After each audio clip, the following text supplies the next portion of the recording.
Have you ever imagined what it would be like to glide through the ocean like a dolphin without any bulky scuba gear? To just breathe underwater. It sounds like a superhero power, right? But what if this wasn't science fiction? What if one day humans evolved or invented a way to permanently breathe underwater? Let's dive deep into this incredible possibility and explore how it would completely reshape our world. First, let's get the science out of the way. How could this even happen?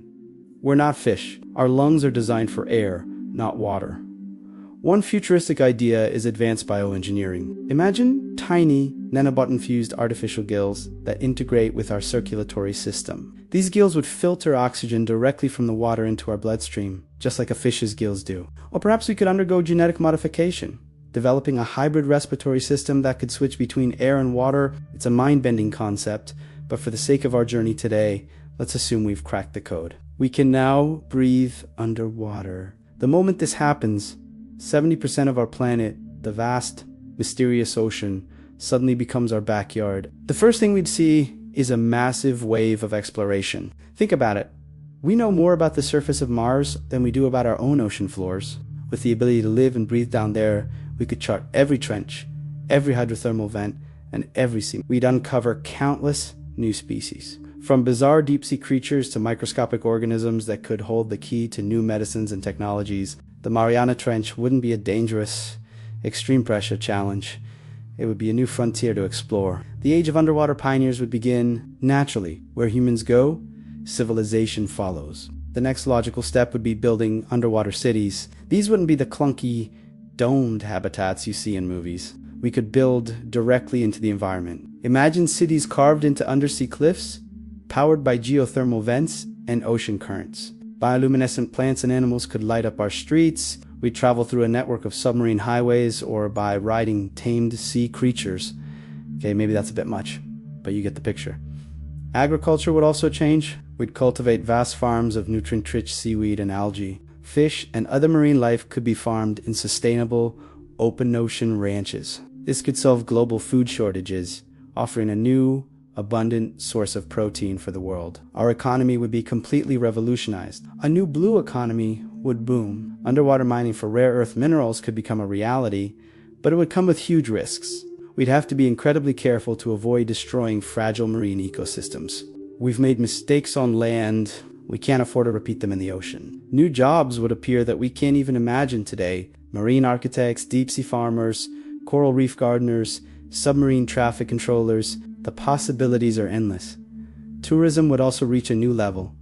Forget beach resorts. People would vacation in luxury underwater hotels with panoramic views of coral reefs and whale migrations, but this new life wouldn't be without its challenges. The human body is adapted for life on land. The immense pressure of the deep sea would still be a major hurdle. We'd need to evolve or engineer bodies that could withstand it without being crushed. We'd also have to adapt to a world of different sensory inputs. Sound travels differently underwater, and light disappears quickly with depth. We might develop enhanced hearing or even a form of biological sonar, like dolphins, to navigate in the dark. And what about the dangers? We'd be sharing our new home with sharks, giant squid, and other predators. We'd have to learn to coexist and respect their territory. It would be their world, and we'd just be living in it. This change would also profoundly affect our culture and society. How would our laws and nations extend into the ocean? Would the sea be a lawless frontier, or would new underwater countries be formed?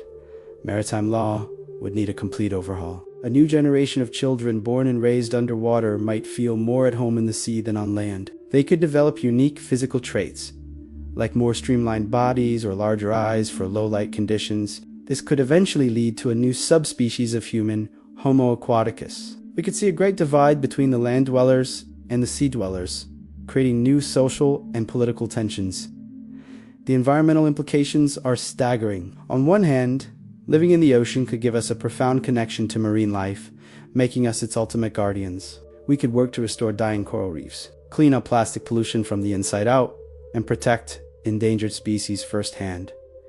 But there's a flip side. Human expansion has always come at a cost to the environment. Could we resist the temptation to exploit the ocean's resources unsustainably? The risk of polluting our new home, just as we've polluted our old one, would be very real. Managing this new relationship with the planet would be our greatest test, And what about our psychology? Humans are social creatures who have evolved under the sun and stars. How would living in a world of blue twilight without a clear day or night affect our minds? Would we feel a sense of freedom and wonder?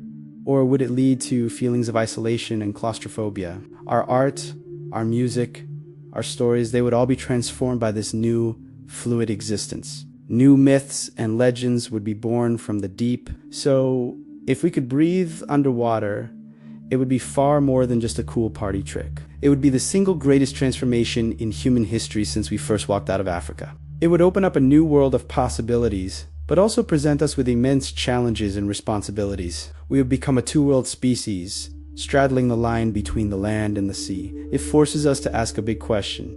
Are we ready for that kind of power? The ocean is the cradle of life on Earth. If we were to return to it, we would have to do so with humility, respect, and a wisdom we haven't always shown on the surface.